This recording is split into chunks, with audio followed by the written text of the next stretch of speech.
Right now at 6, new details about the alleged robbery turned shooting that killed a 13-year-old boy sleeping nearby. Plus, the flu is not the cold. It's not. It is a serious illness. The new warning from local health officials as doctor visits due to the flu reach record levels nationally. Then we're tracking a KGW weather impact alert as much-needed snow finally moves into the Cascades. Mother Nature's going to do what she's going to do. And later, locked in and laser focused as the Ducks prepare to take flight for the Peach Bowl. I mean, everybody's feeling healthy, everybody's ready to get going, and we're going to see what happens.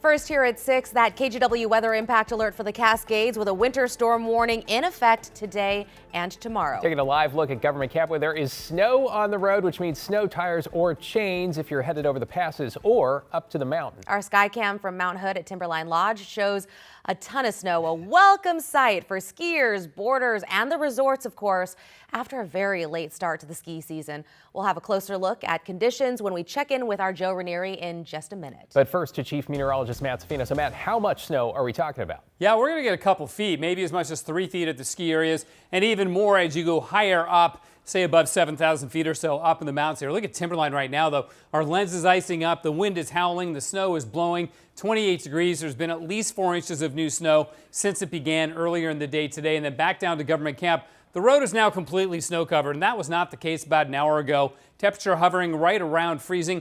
Santiam Pass, I know the camera's getting a little bit washed out with the darkness, but that is snow covered. And then the biggest change in the last hour really has been at Willamette Pass. I mean, earlier this afternoon, this was all just black pavement. Now it's mainly white. You can see the snow in the air and the temperature below freezing there. So all of the Cascade passes getting hit with snow. The exception would be the Columbia River Gorge, if you consider that a pass, which technically it is. That'll stay rainy. Snow level not getting that low, so the gorge is okay. Now, you see the snow in the Cascades, but look at this heavy rain over the valley right now, down around Yamhill County. That'll be pushing into the Cascades, and our snowfall rates will increase tonight as we go into the overnight hours. There was a bit of a lull for a time today, but it's been pretty constant ever since. So the winter storm warning continues until 4 o'clock on Thursday, so think about that. That's another 48 hours of warning weather up on Mount Hood, not the gorge, but both sides of the gorge, Washington and Oregon Cascades. Also, in Northeast Oregon, the Blue Mountains under a winter storm warning also until Thursday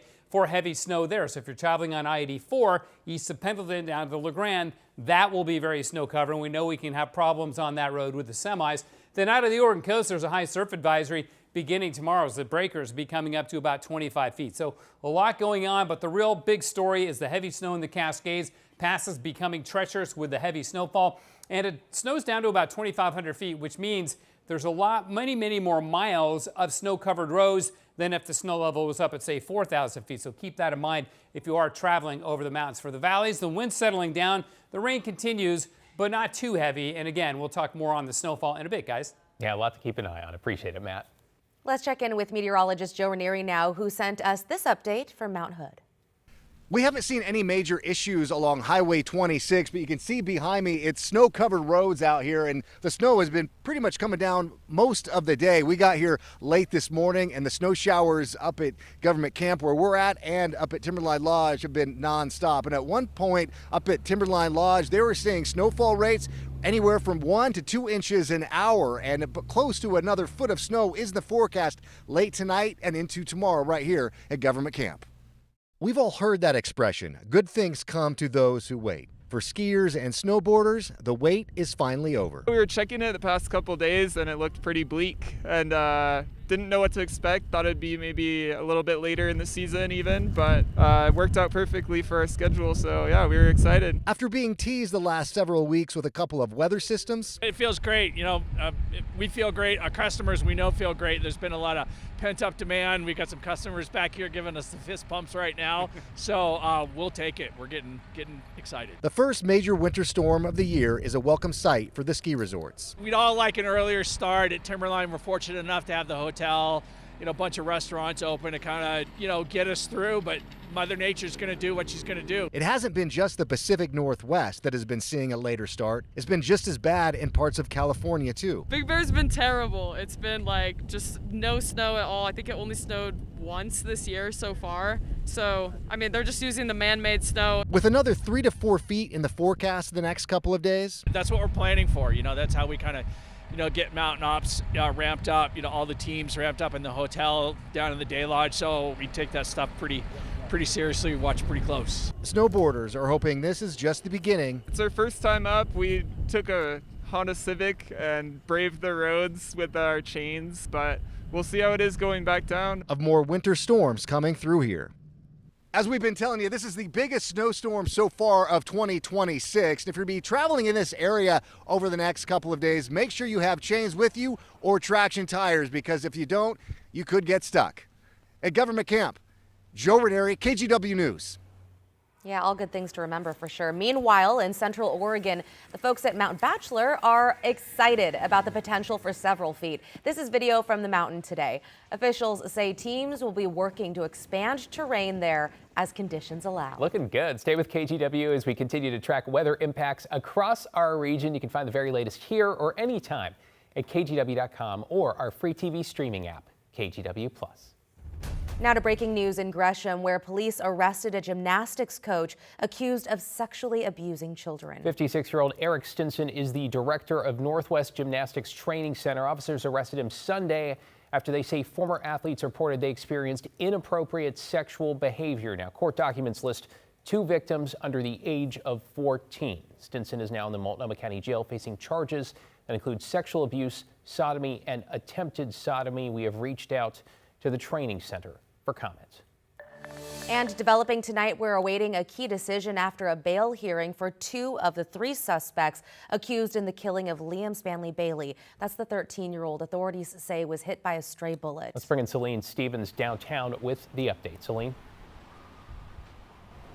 David and Christine, so that bail hearing happened today, which was for 2 of the 3 people accused of killing Liam. And after all the information that we learned today, it was pushed to next week. Now, today we learned that Liam was struck and killed by a stray bullet that came from a neighboring unit where a gun trade was taking place that turned into a robbery. So the gun trade was between Anthony Hunter, Xavier Hirsch, Terrell Coy, and 2 brothers identified during the hearing as Xavier and Zoe Barron. The trade turned into Hunter and Hirsch trying to rob the Barron brothers of their guns. Shots were fired during the robbery, one of which killed Stanley Bailey and injured Xavier Barron. The lead detective on the case says Coy, who was a minor, claims he was not aware of the plan to rob the brothers.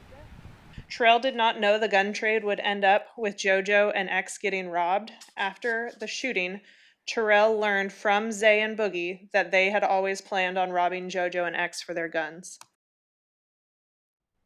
Detective Frederick is using those men's nicknames there in that soundbite. Again, the bail decision will come out sometime next week. Back to you. Celine Stevens with that update. Thank you, Celine.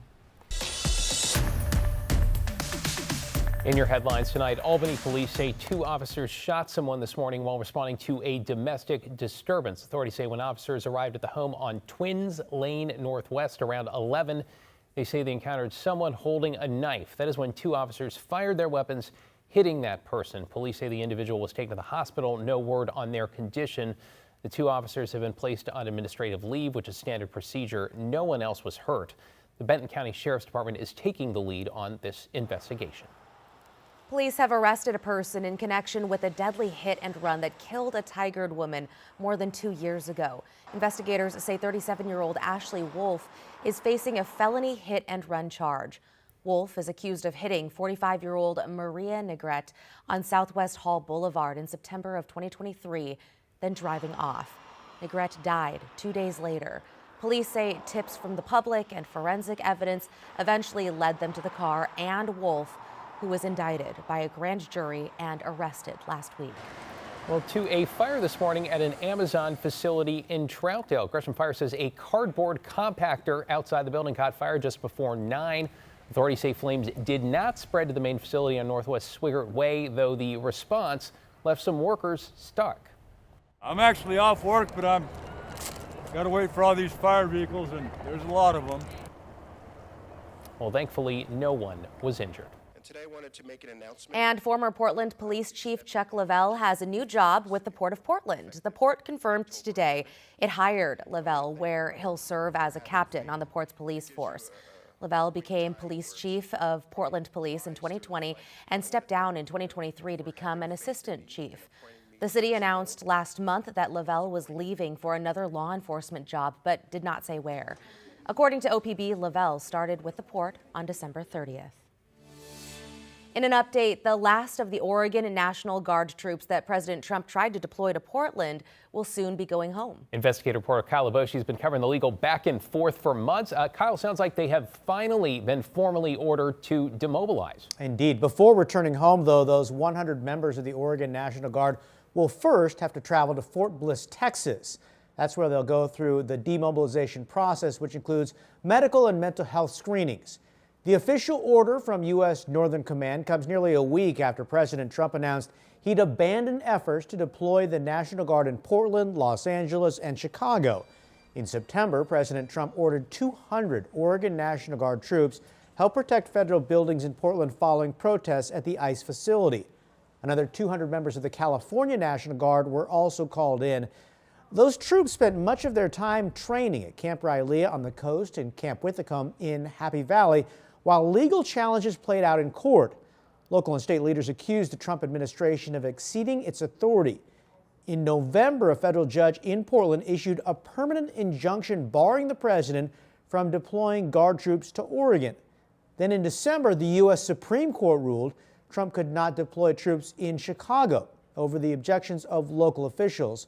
Oregon's governor issued a statement today saying she's relieved the troops will finally return home after spending more than 100 days in limbo. Previously, the governor had estimated that the deployment of Oregon National Guard troops would cost taxpayers $16 million. Kyle Boshi with that follow-up. Thank you, Kyle.